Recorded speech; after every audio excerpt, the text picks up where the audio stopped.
I wrote a graphic novel, and then I tried to go the traditional route. I sent it to more than 100 agents, got more than 50 rejections, and then the rest just ghosted. And then, kind of as I was going through that process, I was like researching how to publish books and kind of what my options were, and realized that there was like a very obvious reason why no agent would want my book. Elle Griffin set out to query her Gothic novel and made some disappointing discoveries about the publishing industry in the process. That led her to serialize it on Substack. Today, she's going to take us down this unconventional path that definitely has some upsides. I mean, like Taylor Swift is re-recording all of her old albums right now because the venture capitalist firm owns her masters, and she can't even can't even do what she wants to. Like, they wouldn't even let her perform her old songs at like a festival she wanted to. Why would you want to lock your art away with somebody who could do anything that they want to it to try to make money, and you have no control over it anymore, and in fact only get 15% of the royalties?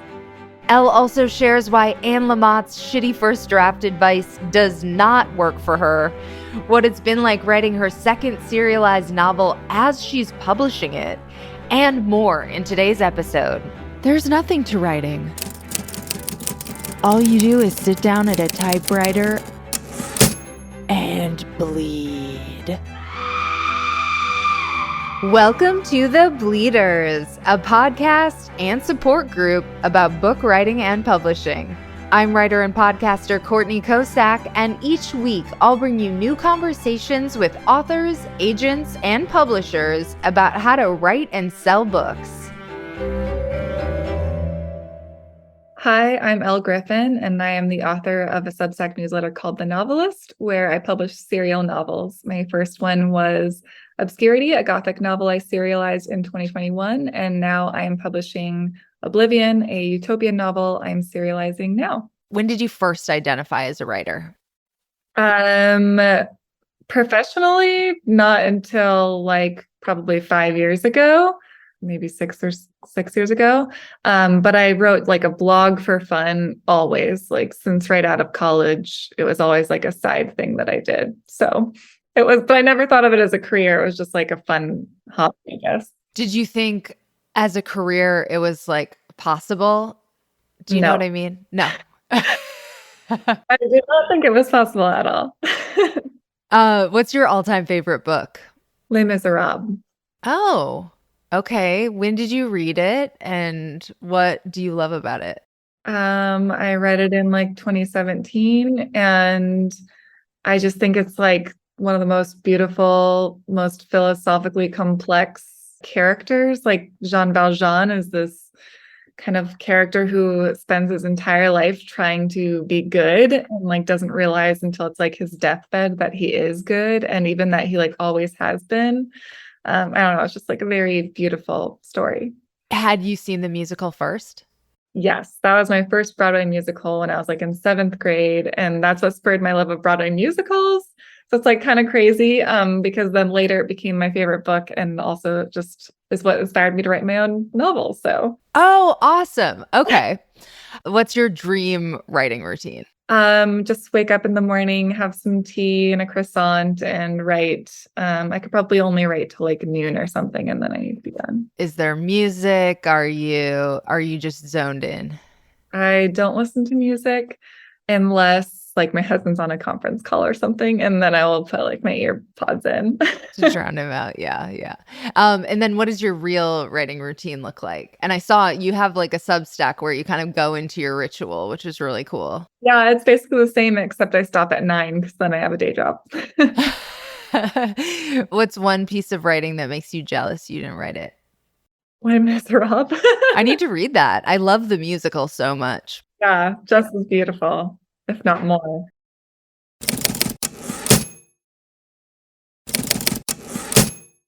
Okay, so let's dive into, I became familiar with your work through Substack, like I think probably a lot of people in your sphere have. And it's such a cool journey. So I just kind of want to dive into, you have 2 novels right now, and one that has already kind of been serialized in full and one in process. Yep. Is that correct? Exactly. So I guess start with the first. Obscurity was your first one? Yes. Yeah, I wrote a graphic novel and then I tried to go the traditional route. I sent it to more than 100 agents, got more than 50 rejections, and then the rest just ghosted.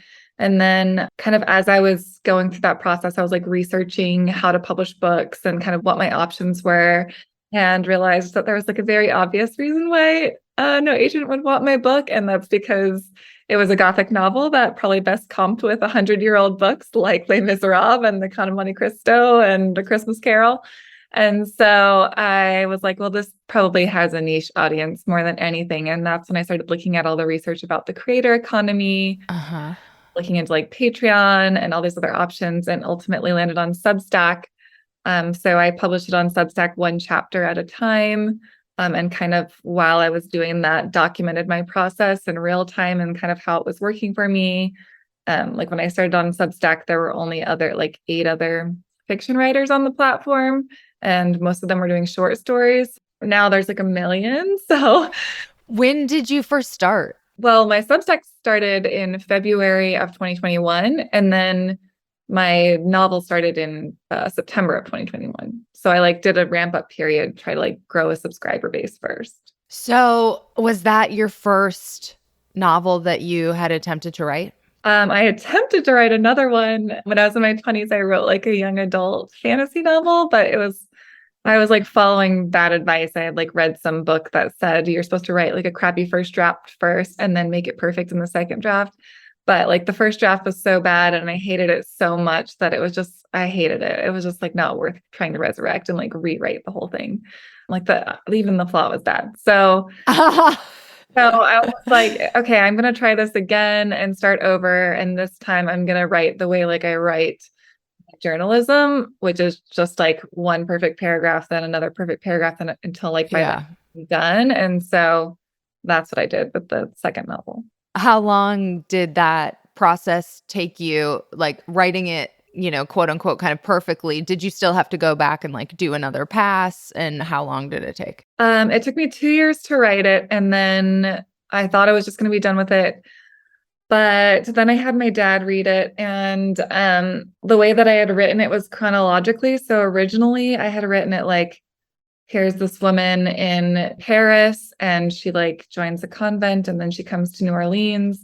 But my dad was like, the New Orleans part is like where things get really juicy. I feel like you should like start there. So then I Oh. decided to cut the whole Paris part and then insert it like her whole like backstory as like flashbacks. So we start with her arriving in New Orleans and then flash back to her past in Paris from time to time. Oh, okay. Cool. So, yeah, let's dive into that querying process. You said you went out to 100 people. What was your strategy going in, and what did you learn from it aside from I want to go to Substack? Well, I think the turning point was when I was trying to research like, okay, how is this even going to work? I like knew nothing about the publishing industry. Right.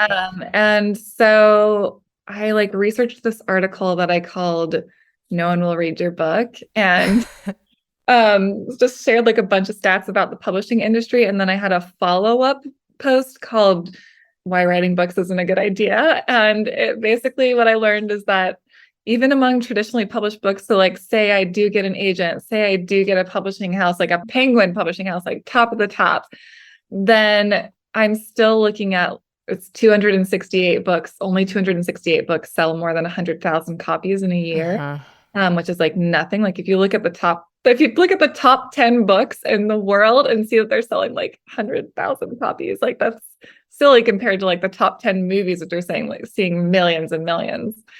So I was just like, this is kind of like a dying art. And then, 96% of books sell less than 1,000 copies.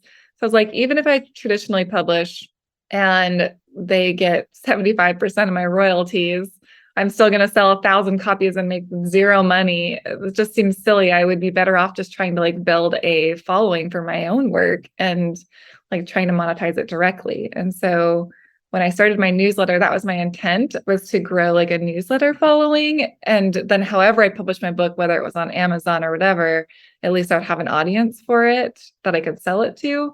But then in the process of like creating that and started to build some kind of hype on Substack, then I was like, okay, I'll just publish it here. And this is in fact how a lot of people used to publish books, including my favorite authors. So Oh, through magazines, right? yeah, through magazines and newspapers. So, the Count of Monte Cristo was a serial Alexander Dumas published in a local newspaper, and he did it in like 18 installments. And I started like looking into his story and realizing that he made $64,000, like in today's dollars, per installment. What?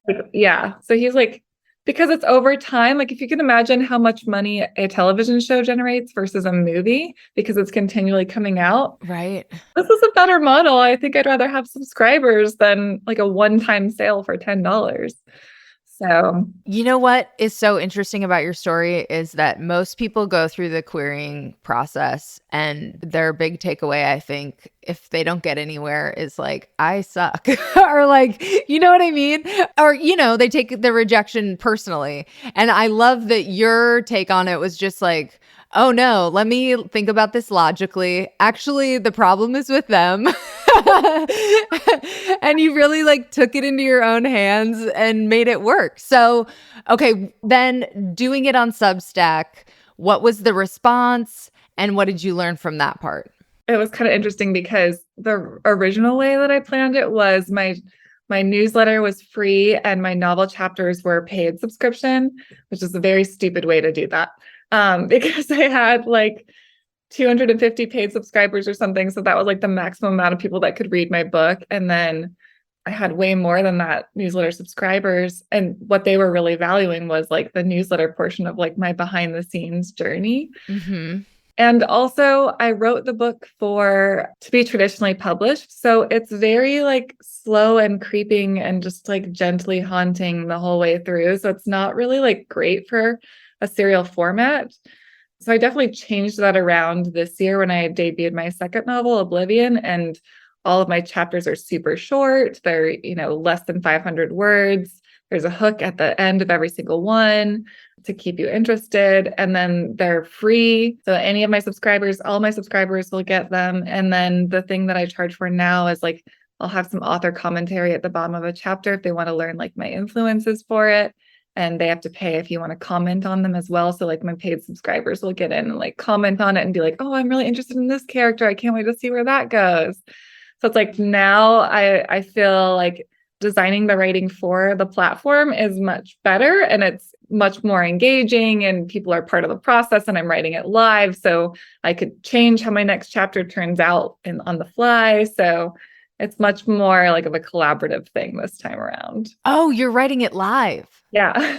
Oh, fun. Yeah. Yeah, you can be super like responsive and kind of learn as you go too.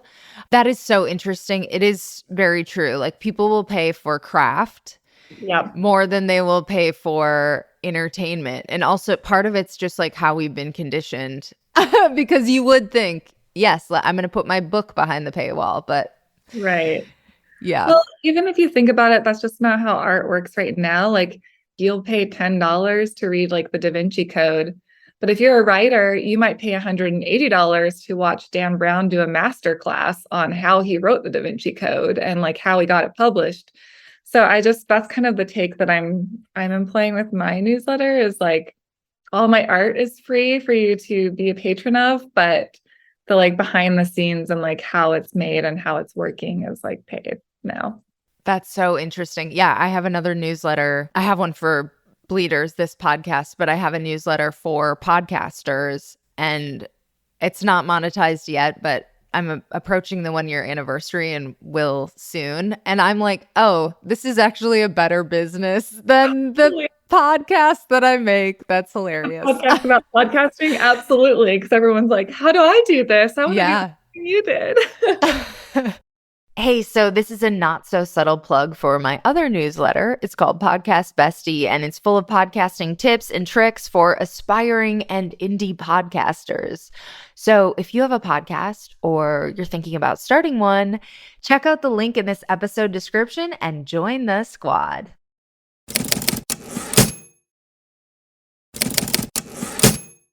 Okay, so now you have a second novel in progress. It's a utopian novel. Tell us a little bit about that.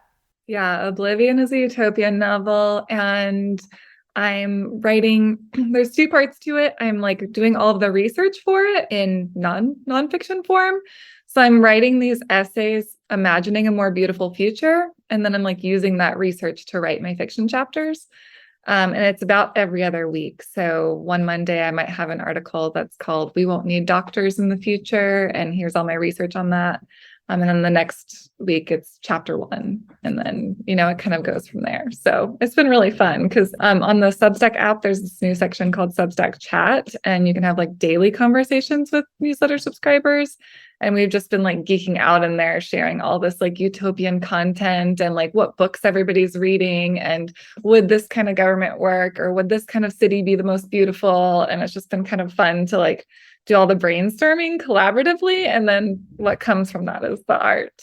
So it's been fun. Oh my God, that's amazing. And like the perfect antidote to the constant dystopia that we live in. Yes. We need more utopian novels so we can imagine something better. It's horrible that we only have the negative way things could go. Totally. What have you learned about yourself or your writing process while working on both of these projects? Well, it's interesting because it's so different from, I'm like a journalist by profession, and that is all about generating page views, because that's where advertisers advertise. And like journalism is very much fact-based. Like all of these things have to be facts, and they have to be back upable. And then there's writing a blog where you don't have to have any facts or anything. And it's like kind of about your life. And you can just write whatever you want. And you can not capitalize your eyes if you want. And it just, there's no rules. So when I first created my Substack, I was like, okay, I want this to be no rules. Like this is where I can have fun and be creative. And that has been really fun because I've done so many weird things with my Substack. And I just think I think it's really fun to explore and just try different things. And like after this book, like the first book was really fun. I was like, oh, I'm serializing a Gothic novel in the vein of all the Gothic novelists. And then this time it's like, oh, I'm writing a utopian novel and imagining a more beautiful future. And then like after this, I kind of want to just do I want to get into fan fiction and like write a fan fiction, which would be really fun, which I could do using my current model and keep it free and monetize the other part of my newsletter.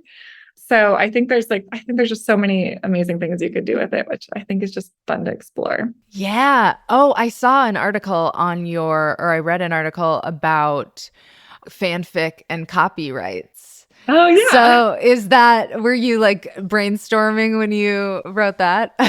Yeah, totally. Because I think right now fan fiction is super niche, and you have to be like into like AO3 and fanfiction.net and like these kind of obscure sites. And there are a lot of people that use those, but I think it'd be really fun to do in a Substack format because it would just get more exposure, and I think be really interesting to people that already follow those works. So I think it'd be fun. And yeah, you have to be able to do it in a legal way because otherwise you could get totally screwed over. But there are ways to do it legally. As a Substacker, and for any Substackers listening, like, do you have one kind of piece of advice that you would dispense? Yeah. When I was first starting out, I interviewed a lot of authors who were already serializing fiction online. And those included people who were doing it on Patreon, or people who were doing it on Wattpad, or doing it on Royal Road. And the interesting thing is everybody had the same response for how they grew their audience. And it was like they were just so obsessed with that platform, and they were already reading there and interacting there and engaging with other people's work there. So So by the time they were already starting their own work on the platform, they were like a very enmeshed community member. And I think that works with Substack just as it does on any other platform. Like you see a lot of people saying, oh, my Substack's going nowhere, my Substack's going nowhere. And I'm like, do you read on Substack? Are you commenting on other Substacks? Are you like an active participant on the newsletters you follow? Because that's how you find people and that's how you find your people. And now a lot of the subscribers that subscribe to my newsletter, I'm also subscribed to their newsletter. And we're like, we know each other. We've been commenting on each other's stuff for a year now. You have to kind of develop that core community wherever you are. That's really good advice. You do not have to answer this if you don't want to, but just like, how is it going? Are you able to kind of replace some of your income? Well, no, I earned $19,000 from my first year on the platform. A little bit more than that. I'd have to pull up the number. That's a good chunk though. Yeah. So pretty good for year one on the platform.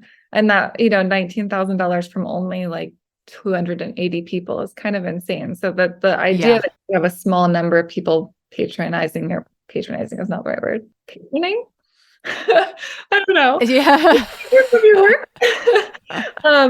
Is cool. And I feel like that I do want to see if I can take that further. But I like my job is a full-time job. So it's not like I could just like replace half of it and do my job halfway.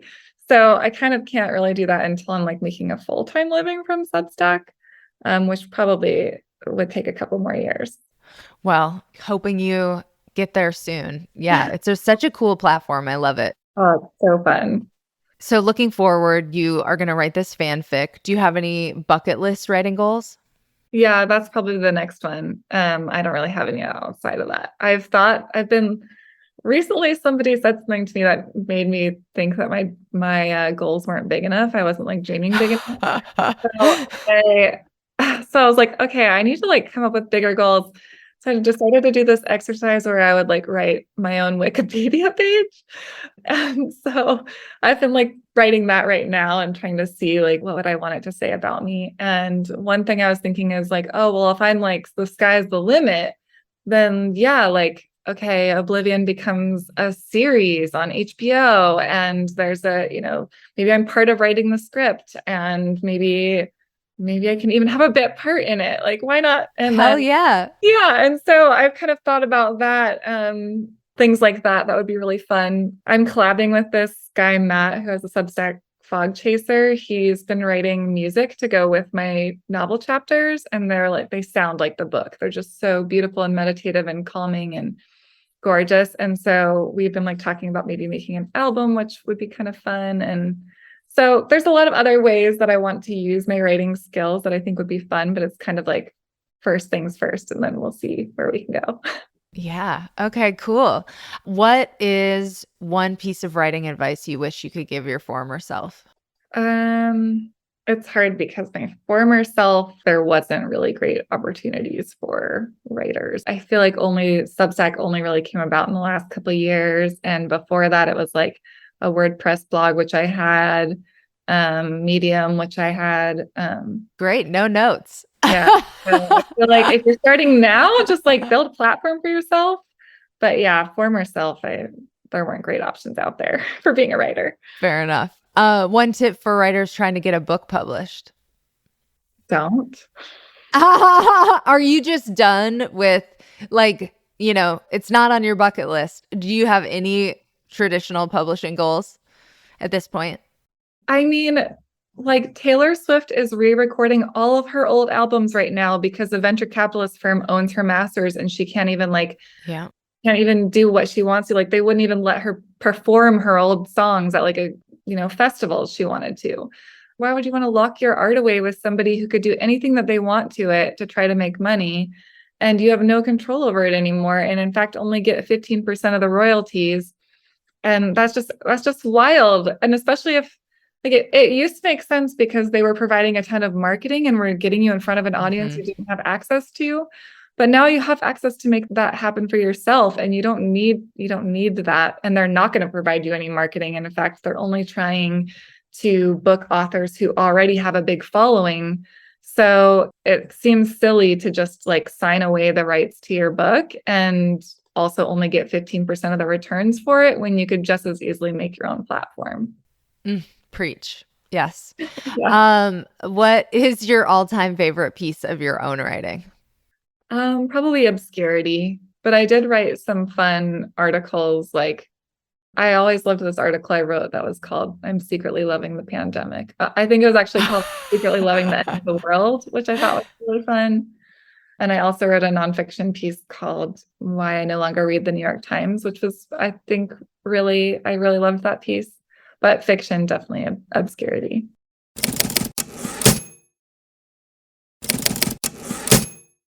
Okay, so I guess one more question for you. You interview other writers, sometimes on your Substack. What is one or two of your favorite takeaways that you've gotten from interviewing other writers? I would say that most authors are undervaluing their work, not charging enough, not offering higher tiers, not asking for money. They just, like, a lot of people think that you can just kind of coast and just like grow a following and that will automatically mean you'll make a living doing it, but you actually have to like have a business strategy, and like you can't just wait for people to subscribe. Like none of them, everyone who's doing it on Patreon, everyone who's doing it on Wattpad, like they're all like, there are some lucky breaks you can get in terms of algorithms recommending your books, at least on Wattpad and things like that, but you still have to, market yourself. Oh my God, this has been amazing. I feel like I just got a masterclass in business strategy for writers. So how can listeners find your work, find your Substack, and connect with you online? Yeah, so my Substack is just ellegriffin.substack.com, and that's just ELLEGRIFFIN.substack.com. Thank you for joining me for this episode of The Bleeders. Writing is so much better with friends. I'm your host, Courtney Kosak, and hey, let's connect on social media. I am at Courtney Kosak. Last name is Kocak on Twitter and Instagram. And make sure you're signed up for the Bleeders Companion Substack for all kinds of newsletter exclusives. There's so much good stuff that I send out to my free list, and I actually just launched a paid subscription with some extra goodies where I take you behind the scenes of all my best bylines. I published a post about my return to stand-up comedy and how I got ready to crush my showcase. I wrote about MFAs and whether or not I think it is worth it. I also did one of my favorite workshops I've ever taught. It's a manifestation workshop that I did for the new year, but it's really good any time of the year. So there's so much good stuff for free subscribers and even more for paid subscribers. And there is a link in the description for that. And join me again next time for another all new episode. In the meantime, happy bleeding.